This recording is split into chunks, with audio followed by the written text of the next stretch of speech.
Hello friends, good evening. जय श्री कृष्णा। कैसे हैं आप सब? आई होप कि आप सब बहुत अच्छे होंगे। तो आज का व्लॉग मैं स्टार्ट कर रही हूँ इवनिंग से। तो यहाँ पे देखिए, मैंने ना बहुत सारे कपड़े धो के रखे थे और वो बहुत सारे कपड़े ना फोल्ड करने के लिए ऐसे ही पड़े थे। 2 दिन से ऐसे ही पड़े हुए थे। मुझे बिल्कुल भी टाइम नहीं मिल पा रहा था। एक तो ना कपड़े धोने का भी टाइम नहीं मिलता है और फिर उसको फोल्ड करने का भी टाइम नहीं मिलता है। तो अभी फ़िलहाल ना मिष्का सो गई है, तो इसीलिए मैं जो है ये सारे कपड़े फोल्ड करके ले लेती हूँ। नहीं तो ना फिर जब तक कपड़े घर में पड़े रहते हैं ना, पूरा घर फैला फैला सा ही लगता है। तो इसलिए मैंने सोचा कि वो सो रही है ना, तो तब तक थोड़ा सा ये सब फोल्ड करके ना रख देती हूँ, ताकि थोड़ा सा ना सब साफ़ सुथरा दिखे। तो मैं ना 3-4 दिन में एक बार ही वॉशिंग मशीन लगाती हूँ, क्योंकि मेरे और मेरे हस्बैंड के और जैनिश के कपड़े ही रहते हैं। बाकी सासू माँ जो है वो अपने और ससुर जी के कपड़े जो हैं वो धो देती है। और मिष्का के कपड़े हैं ना, मैं डेली ही वॉश करके डाल देती हूँ, क्योंकि बच्चों के कपड़े तो डेली ही धोने पड़ते हैं, गंदे होते हैं ना, इसीलिए। तो थोड़े बहुत कपड़े होते हैं तो मैं 3-4 दिन में ही वॉशिंग मशीन लगाती हूँ। तो यहाँ पे मैंने कपड़े फ़ोल्ड किए और यहाँ पे ये उठने की तैयारी कर रही है मैडम। जितनी देर काम करो ना, उतनी देर थोड़ा बहुत सो लेती है और फिर उठ जाती है। जनरली ना वो मतलब 10 मिनट सोती है, उसके बाद में उठती है। उसका यही रूटीन चलता रहता है। और अभी मैं मिल रही हूँ आपसे दूसरे दिन सुबह में। और यहाँ पे ना जैनिस चिल्ला रहा है। एक्चुअली मैं वॉइस ओवर कर रही थी ना, तो तभी उसकी ना आवाज़ आ रही है। क्योंकि उसका ना चालू ही रहता है पूरे दिन चिल्लाना, तो उसी की वजह से ना बार बार मिष्का भी बहुत उठ जाती है आवाज़ सुन सुन के। और रात को तो मतलब ऐसा होता है कि एक सोता है एक जागता है, उसी टाइप से मेरा दिन रात निकलता रहता है। तो यहाँ पे मैं सबसे पहले ना अपने लिए चाय बना लूँगी। और क्योंकि ना सुबह सुबह में मुझे चाय चाहिए ही होती है, तभी मेरी नींद अच्छे से खुलती है।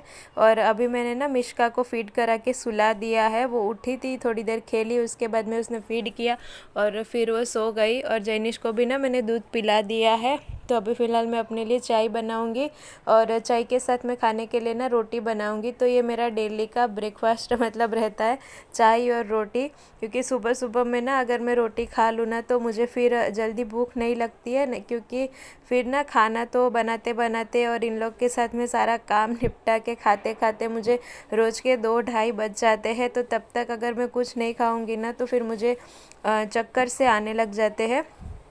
तो इसीलिए ना मैं रोटी जो है बना लेती हूँ और सुबह में खा लेती हूँ। और मुझे ना सुबह में सब्ज़ी रोटी खाना अच्छा नहीं लगता है, तो इसके लिए मैं चाय के साथ में खाती हूँ। और मुझे पहले से ही मतलब बचपन से ही ना हम चाय और रोटी खाते आए हैं, तो ये आदत हो गई है। और सब्ज़ी वब्जी के साथ में ना इतना अच्छा नहीं लगता है, तो चाय रोटी की ही आदत हो गई है, तो मैं वही खाती हूँ।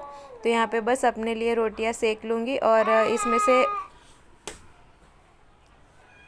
और इसमें से ना दोपहर के लिए भी हो जाएगी। अगर ना रात का आटा रखा रहता है तो मैं यूज़ कर लेती हूँ, नहीं तो मैं सुबह में भी आटा गूंद के ना रोटी बना देती हूँ। लेकिन अभी ना ज़्यादातर मैं रात को ही आटा थोड़ा सा एक्स्ट्रा गूंद के रख देती हूँ, क्योंकि अभी ना रूटीन मतलब ऐसा हो गया है ना कि सुबह में बिल्कुल भी टाइम नहीं मिलता है आटा गूंदने का। और मिष्का जब तक मतलब सोएगी ना, तो तब तक फिर टाइम हो जाता है। मतलब अभी मैंने चाय बनाई ना, उतना टाइम वो सोई है और उसके बाद में तुरंत ही वो उठ जाती है। 10-15 मिनट सोती है फिर उठती है। तो वैसे में ना मतलब मुश्किल हो जाता है। और इसके बाद में वो सोएगी तो फिर मैं खाना बनाने लगूँगी। और उस टाइम पे अगर मैं रोटी बनाऊँगी ना, तो वो बहुत टाइम हो जाएगा, मतलब मुझे बहुत ज़्यादा फिर भूख लग जाएगी। तो इसीलिए मैं ज़्यादातर टाइम ना रात को ही आटा गूंद के रख देती हूँ एक्स्ट्रा में। और यहाँ पे ना मुझे अक्खा मसूर बनाने थे, तो मैंने वो भी निकाल के रख दिए और उसको मैं जो है भिगो के रख दूँगी, ताकि बनाने तक ना वो भीग जाए। तो यहाँ पे देखिए, मैं चाय लेके आई ना, तो उतने में ही ना ये उठ गई है। और इसको फिर ना गोदी में बिठा के मुझे चाय पीनी पड़ी। तो ना ज़्यादातर टाइम ना मेरे खाने के वक्त पे, मेरे चाय पीने के वक्त पे, ऐसे ही वक्त पे ये उठ जाती है।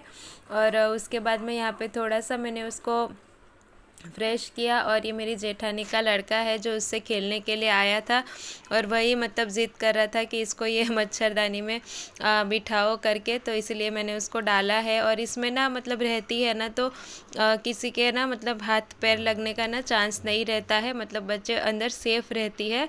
और नहीं तो ना जैनिश भी किधर से भी दौड़ के आ जाता है ना, तो फिर लग जाता है। तो इसलिए मैं उसको अगर बेड पे रखती हूँ ना, तो वो नेट जो है ना वो लगा के रखती हूँ। और वो चला गया। उसके बाद में मिष्का भी सो गई। तो यहाँ पे मैं आ गई किचन में खाना बनाने के लिए। तो बस सिंपल सी ना अक्खा मसूर की सब्ज़ी और चावल बना दूँगी, क्योंकि ना सुबह सुबह में बिल्कुल भी मतलब टाइम नहीं मिलता है। और आज ना कुछ सब्जियां भी नहीं थी, नहीं तो मैं दाल चावल और एक सब्ज़ी बनाती हूँ, और रोटी जो है सुबह में ही बना के रखी रहती है। तो इसी तरीके से ना मेरा हो जाता है खाना वाना बनाने का। कढ़ाई में ना कल की सब्ज़ी थी, तो कल की मतलब थोड़ी सी सब्ज़ी थी, फिर भी मेरी सासू मम्मी ने ना पूरी कढ़ाई रख दी थी। उनकी ना ऐसी ही आदत है, वो बड़े बड़े बर्तन ना छोड़ देती है। तो वही मैंने अभी खाली करके रख दिया, नहीं तो किचन में ना पूरा पसारा पसारा सा लगता रहता है। और साथ साथ में ना मैं जैनिश को और मिष्का को भी देखती रहती हूँ कि वो लोग क्या कर रहे हैं करके। कभी कभी ना मिष्का उठ के रोने लग जाती है और आवाज़ यहाँ पे किचन में आती नहीं है, तो इसलिए मैं जा जा के ना देखती रहती हूँ कि कहीं जैनिश उसको कुछ कर तो नहीं रहा है या फिर ऐसा। और अभी ना जैनिश को भूख लग गई थी, क्योंकि काफ़ी टाइम हो गया था खाना बनाते बनाते। कभी कभी ना देर हो जाती है तो उसको भूख लग जाती है, वो ना 12 बजे तक उसको खाना चाहिए होता है। तो अभी फ़िलहाल मैगी रखी हुई थी, तो मैं उसको मैगी बना के दे रही हूँ। वैसे ज़्यादा मैं उसको देती नहीं हूँ, लेकिन कभी कभार चलता है और उसको भूख भी लगी है तो मैं दे दूँगी। और जैनिश ना पॉटी ट्रेन है, लेकिन वो मिष्का को देख देख के ना उसको डायपर पहनने का शौक़ चढ़ा हुआ है। तो वो मतलब डायपर निकाल के ना पहन लेता है खुद से ही, तो इसीलिए उसने पहना हुआ है। बाकी उसको वो सुसु के लिए पॉटी के लिए ना बताता है, बाथरूम में लेके जाने के लिए बोलता है। फ़िलहाल कभी कभार मतलब 10 में से एक आध बार ही वो नहीं बोल पाता है, नहीं बता पाता है। बाकी वो अच्छे से जो है वो बता देता है कि उसको मतलब पॉटी आई है या फिर सुसु आई है, वो बाथरूम में लेके जाने के लिए बोलता है। तो और आज ना हमें डॉक्टर के पास जाना है, मुझे फ़ाइनल डिलीवरी के फ़ाइनल चेकअप के लिए, कि वहाँ पे मतलब जो डिलीवरी के बाद 1 महीने के बाद फ़ाइनल चेकअप के लिए बुलाते हैं ना, तो बस उसी के लिए आज जाना है। इसीलिए मैं सारे काम जो है फटाफट कर ले रही हूँ। और वैसे तो ना मतलब 1 महीने के बाद ही जाना रहता है, लेकिन फ़िलहाल 1 महीना और 15 दिन हो चुके हैं और मैं अभी तक भी नहीं गई हूँ, क्योंकि ना बीच में दिवाली आ गई थी और उसके बाद में भी टाइम नहीं मिल पा रहा था, तो इसके लिए मैं जा नहीं पाई। तो अभी फ़िलहाल जो है आज मैंने सोचा कि मैं दिखा के आती हूँ, क्योंकि मुझे ना थोड़ा सा पेन जैसा भी हो रहा था, तो इसीलिए मैंने सोचा कि एक बार जो है डॉक्टर को दिखा के आ जाती हूँ।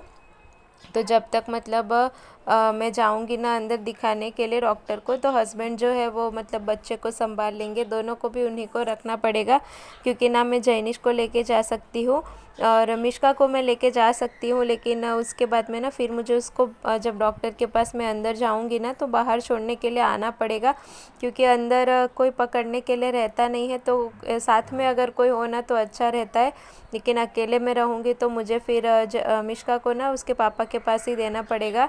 तो मैं ना दोनों को भी बाहर ही छोड़ के चली गई थी, तो थोड़ी देर के लिए ना उन्होंने मतलब संभाल लिया था उसके पापा ने। और मैं उसको ना घर पे भी नहीं छोड़ के जा सकती हूँ, क्योंकि इतना ना यहाँ पे कोई भी संभाल नहीं पाता है अगर वो रोने लग जाती है, तो इसीलिए। और मेरी सास को इतना मतलब टाइम भी नहीं मिलता है कि वो संभालेगी बैठ के इतना टाइम, इसीलिए जो है मैं उसको साथ में ही लेके जाती हूँ। और हम लोग फिर चले गए थे डॉक्टर के पास। हेलो फ्रेंड्स, तो अभी हम लोग ना डॉक्टर के पास जाके आ गए हैं। आने के बाद में कुछ गेस्ट आए थे, तो मैंने उनको चाय बना के दी, और यहाँ पे देखिए मैंने भी अभी चाय पी है। और ये देखिए अभी जो है इसको मैं सुलाने की तैयारी कर रही हूँ। ये देखिए ऑलमोस्ट ये बस सोने ही वाली है। उसके बाद में मुझे थोड़ा सा नीचे दुकान जाना है, तो मैं वहाँ पे चली जाऊँगी। और मैं जब तक मतलब डॉक्टर के पास गई थी ना, तो तब तक मेरे हस्बैंड ने पकड़ के रखा था इसको और जैनिश को, दोनों को भी ना उन्होंने ही रखा था, क्योंकि घर पे कोई रहता नहीं है और घर पे इसको भी बहुत छोटी है तो रख के नहीं जा सकते हैं, तो इसलिए हम लोग साथ में ही लेके गए थे। तो हस्बैंड ने ही दोनों को संभाला था। और डॉक्टर ने बोला कि सब कुछ नॉर्मल है। एक्चुअली जो डिलीवरी के बाद का चेकअप होता है ना, नॉर्मल जो चेकअप करवाने के लिए जाते हैं, तो उसी चेकअप के लिए गए थे। वैसे 1 महीने में बुलाते हैं, लेकिन 1 महीने में मैं नहीं जा पाई थी, अभी 10 दिन ऊपर ही हो गया है, तो मैं अभी जाके आई। तो डॉक्टर ने बोला कि सब कुछ नॉर्मल ही है, और कैल्शियम और आयरन का गोली चालू रखने के लिए बोला है। तो बस फ़िलहाल तो अभी वही है। तो चलिए, बहुत दिनों से व्लॉग नहीं बन पा रहे थे। अभी ट्राई करूँगी मैं कि डेली तो व्लॉग नहीं बन पाएगा, लेकिन जितना भी हो सके अपलोड करने की। आई होप कि आपको अच्छा लगे तो प्लीज़ लाइक कीजिएगा, शेयर कीजिएगा। चैनल पे नए हैं तो सब्सक्राइब ज़रूर कीजिएगा।